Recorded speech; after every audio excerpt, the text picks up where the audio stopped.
नमस्कार मंडळी, आज हे बघा मस्त अशी तोंडाला चव आणणारी मी भाजी करून दाखवणार आहे।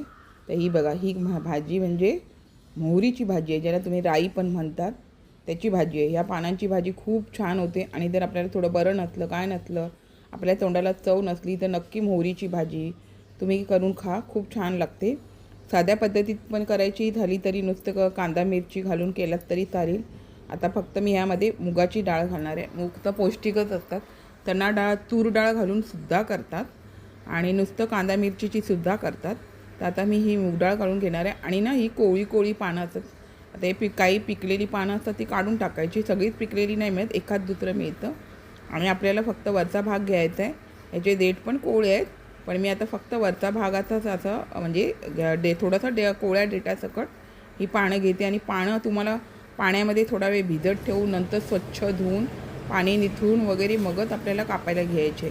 आता हे पाणी मी व्यवस्थित स्वच्छ असं निथळून घेतलेलं आहे आणि मी बारीकच करणार आहे। जरा मला अशा पालेभाज्या काही लोक म्हणतात पाण्यासकट टाकाव्या, पण मी बारीक करूनच घेते। तर आता हे बघा, मी स्वच्छ धुतल्याच्या नंतर ही बघा आता व्यवस्थित असं सुकलं गेल्यावर आणि आपल्याला कापायला पण बरं पडतं, ओलं ओलं कापायला जमत नाही। तर आता ही बघा मस्त अशी मी बारीक केली, खूप छान होते। तुम्ही पण अशा पद्धतीत एकदा बारीक करून मस्तपैकी 2 ते 3 मोठे कांदे घालून ही भाजी केली ना तर खूप छान होणार। तर आता बघा एका पॅनमध्ये मी 1.5 पळी तेल घेतलेलं आहे, म्हणजे थोडंसं तेल पालेभाजीला जर असं नाही घेतलं, जरासं जास्त घेतलं तरी चालतं, पण मी 1.5 पळी तेल घेतलेलं आहे आणि 5 ते 6 हिरव्या तिखट मिरच्या घेतलेल्या आहेत। तिखट आपल्याला आवडीनुसार करू शकता।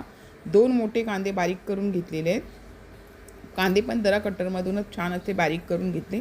कांदा आपल्याला लाल होऊ द्यायचा नाही, फक्त नरम झाला ना तरी बस। आता कांदा थोडा नरम झाला ना तर आपल्याला ह्यामध्ये मुगाची डाळ घालून घ्यायची आहे। मुगाची डाळ जरी अर्धा तास भिजत ठेवली ना तरी अशी कांद्यामध्ये घालून घेतली ना आधी आणि थोडीशी परतून घेतली तर लवकर शिजायला मदत होते। तर आता ही बघा मी या कांद्यामध्ये छान अशी परतून घेते आणि व्यवस्थित परतून घ्यायची। बघा तुम्ही यामध्ये तूर डाळ चणा डाळ काही वापरू शकता किंवा नुसतं कांदा हिरवी मिरचीमध्ये जरी तुम्ही केलात आणि जरासं तुम्ही मसाल्यामध्ये केलात तरीही भाजी छान होते। पण जर तुम्हाला बरं नसलं, तोंडाला चव नसेल तर मिरचीचा वापर करा, मसाल्याचा वापर करू नका। आता यामध्ये अर्धा चमचा हळद घालून घेतलं आहे, व्यवस्थित आपल्याला असं छान असं परतून घ्यायचं आहे। हळद घातल्याच्या नंतर, हळद नाही घातली तरी चालतात पालेभाज्यामध्ये, पण मोहरीच्या भाजीमध्ये मी थोडीशी घालते, त्याच्यामुळे ह्यामध्ये हळद घालून हे बघा हळद घातल्याच्यानंतर थोडा वेळ छान असं परतून घ्यायचं, म्हणजे मस्त अशी आपली डाळ त्यामध्ये शिजली जाते। आणि आता आपण ही पानं बारीक केलेली आहे ती घालून घेऊया। आणि हे जे असं पाणी आहे ना, काही जण पिळतात, पण जर पिळलं तर त्याचं सत्व निघून जातं, म्हणून स्वच्छ धुतलं ना का तुम्हाला पिळायची गरज लागत नाही। मस्त असं 2-4 पाणी धुवून झाल्याच्यानंतर छान असं निथळून झाल्याच्यानंतर मग ही पालेभाजी कापून घ्या। पालेभाज्या धुणं ना हे महत्त्वाचं असतं, कारण त्याच्यावरती औषधं मारलेली असतात किंवा धुळीचे कण असतात, पानं खराब होऊ नये म्हणून औषधं मारलेली असतात आणि आपल्याला ही छान भाजी शेतातून बाजारामध्ये येते। आता हे बघा, आपण ही भाजी अशी छान अशी परतून घेऊया।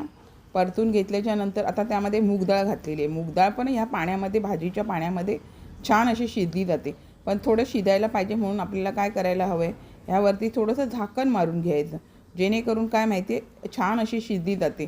तशी बघा आपण आधी कांद्यामध्ये थोडं शिजवलं तर जराशी शिजलेलं आहे, पण झाकण मारून आपल्याला अजून थोडी मूग डाळ छान अशी यामध्ये शिजवून घ्यायची। पालेभाज्या काय लवकर शिजतात, मग त्यामध्ये आपण ज्या डाळी वगैरे घालतो त्यांना शिजायला जरा वेळ लागतो, त्याच्यामुळे थोडंसं कधी कधी झाकण मारून घ्यायचं। आणि नुसते पालेभाज्या करत असाल ना तर झाकण मारायची गरज नाही।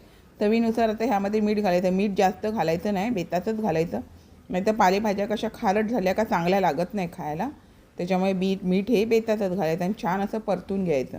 व्यवस्थित परतून घेतल्याच्यानंतर थोडंसं त्यातलं पाणी असं थोडं बघा सुकल्याच्यानंतर आपल्याला ह्यामध्ये ओल्या नारळाचं कीस घालायचं आहे। तुम्ही नाही घातलात तरी चालेल, तुम्ही शेंगदाण्याचा कूट घातलात तरी चालेल।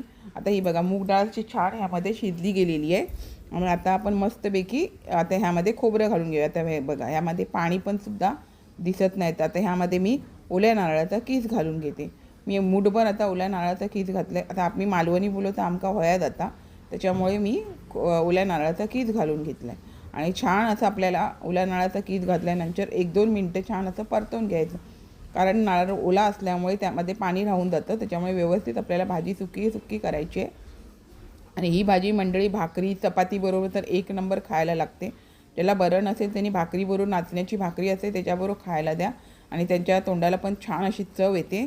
आणि नक्की अशा प्रकारे मंडळी करा, खूप छान. हे बघा मंडळी, छान अशी मी आपणास मोहरीच्या पानांची भाजी करून दाखवलेली आहेत.